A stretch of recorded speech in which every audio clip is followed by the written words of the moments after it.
casse-tête. On parle d'horticulture maintenant, Jean-Pierre Martel. Beaucoup de questions d'auditeurs, auditrices. Ils en profitent parce que vous allez bientôt hiberner, là, vous, là.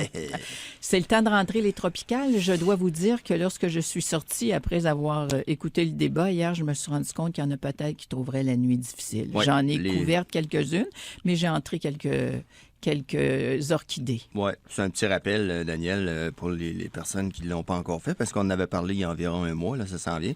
Mais là, on a des températures de nuit aux alentours de 2, 3, 4. Là, c'est vraiment le temps d'y penser. Marche à suivre rapide, hein, Daniel, toujours. On se demande, par exemple, on a un laurier, un hibiscus, différentes plantes. On peut même rentrer là, des plantes de potager, là, des basilics, s'ils ont survécu, justement. C'est parce qu'on sait qu'il y a beaucoup de plantes qui n'ont pas besoin de 0 pour geler. Hein. Ça peut être 2, 3, puis ça va flétrir. Donc, nous, on suggère toujours, avant de rentrer une plante à l'intérieur, c'est de la tailler. Essayer d'éliminer des feuilles aussi parce que c'est là que les parasites peuvent se cacher là, à l'endos des feuilles. De toute façon, ils vont rebourgeonner à l'intérieur. Donc, les rempoter, les tailler, puis on peut les vaporiser avec un savon insecticide et voilà, tout est joué. D'accord. Là, Jean-Pierre, je vais parler, mais vous allez faire l'effeuilleur parce que je me rends compte que votre veste de cuir, elle fait beaucoup de bruit dans mon casque d'écoute. Alors, je me dis peut-être que c'est le cas pour les auditeurs, auditrices. Wow! Et voilà. On aurait pu mettre une petite musique là, pendant que ouais, les caméras pas été une musique. S'il n'eût pas terminé son effeuillage, j'aurais commencé à chanter. C'est parfait, Jean-Pierre, j'entends plus ce petit froissement de cuir. Le jaunissement des conifères, là, vraiment, nous nous inquiétons, mais il n'y a pas nécessairement lieu. C'est des questions qui m'ont été posées plusieurs fois cette semaine parce que c'est une réaction normale des gens. Les pins, les aiguilles tombent au sol, les cèdres jaunissent de l'intérieur, donc il n'y a pas à s'inquiéter, c'est un phénomène normal. Mais qui jaunissent de l'intérieur, effectivement, c'est le cas, mais est-ce que ça veut dire qu'ils vont se remplumer de l'intérieur le printemps prochain? Non, parce que prenez une branche, prenez par exemple une épinette là, qui est rendue à maturité, je ne sais pas, là, qui a une 50aine de pieds de long. Si vous ouvrez à l'intérieur les branches, vous voyez bien que les aiguilles qui étaient près du tronc sont plus là. Mm-hmm. Tous les conifères, dépendamment des espèces, vont produire, c'est pour ça que je les appelle souvent les plantes les plus intelligentes, c'est lorsqu'ils produisent des feuilles ou des aiguilles. Ils vont les garder pour plusieurs années pour faire de la photosynthèse. Mais souvent, par exemple, les épinettes, après 3-4 ans, les aiguilles sont rendues plus vers l'intérieur, puis là, il va les laisser tomber au bénéfice des nouvelles aiguilles qui sont au bout, là, qui vont donner plus de photosynthèse. D'accord. Donc c'est l'importance de tailler les cèdres. Oui, c'est tout à fait normal.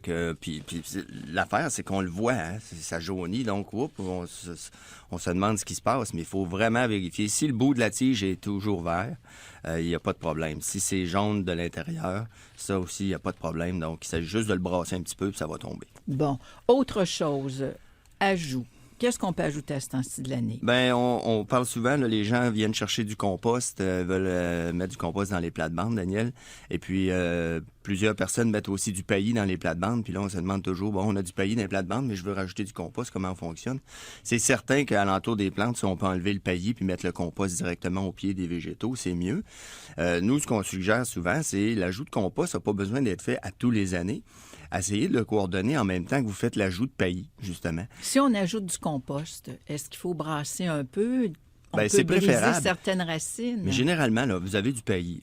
Lorsqu'on le rajoute, il reste peut-être quelques centimètres de paillis. Ce qu'on peut faire, c'est mettre le compost sur le paillis, puis brasser le vieux paillis, je parle, le brasser dans la plate-bande avec le compost, puis après ça, rajouter une couche de paillis par-dessus. Mais de mettre du paillis à ce temps-ci de l'année, ensuite les feuilles tombent, les vivaces, est-ce qu'on n'est pas mieux d'attendre au printemps, Jean-Pierre? Bien, ça dépend, mais pas vraiment, Daniel. C'est certain que, bon, si on raque avec un râteau dur, c'est certain qu'il y a du paillis qui va venir. Mais le paillis, lorsqu'il est installé, puis s'il est bien arrosé, puis il y a eu de la pluie pendant quelques semaines, il va vraiment se compresser puis se taper. Il devient une croûte. Oui, puis de plus en plus de gens vont enlever les feuilles avec un souffleur à feuilles. Là. Mm-hmm. Donc, ça évite justement d'enlever le paillis. Puis le paillis forme une espèce de galette là, qui est assez rigide.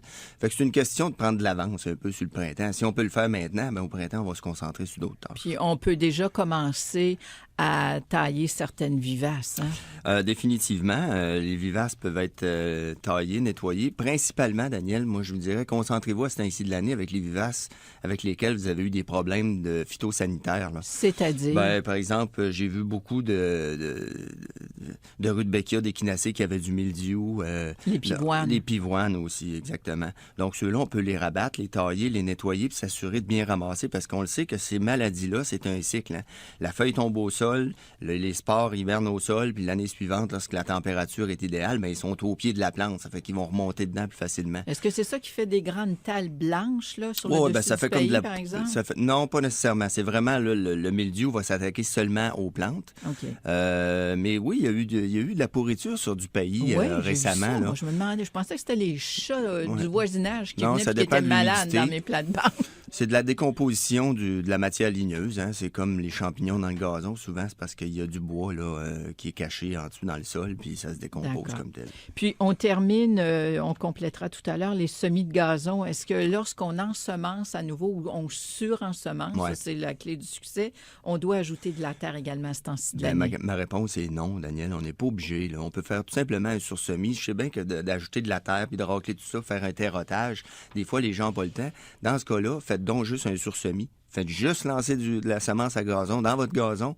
Cette semence-là va descendre dans le chaume. Puis souvent, là, à ce temps-ci de l'année, avec la rosée, l'humidité, vous allez avoir de la germination quand même. Donc, Est-ce qu'il y a un type de semence qu'on doit acheter en particulier? ben, toutes les ou sont semences toutes qui se vendent bonnes? sur le marché, c'est soit de la fétuque livrée ou du pâturin en mélange. Donc, dépendamment si c'est plus un mélange pour ombre, un mélange pour soleil, il va être plus riche en ivraie pour le soleil, il va être plus riche en fétuque pour l'ombre.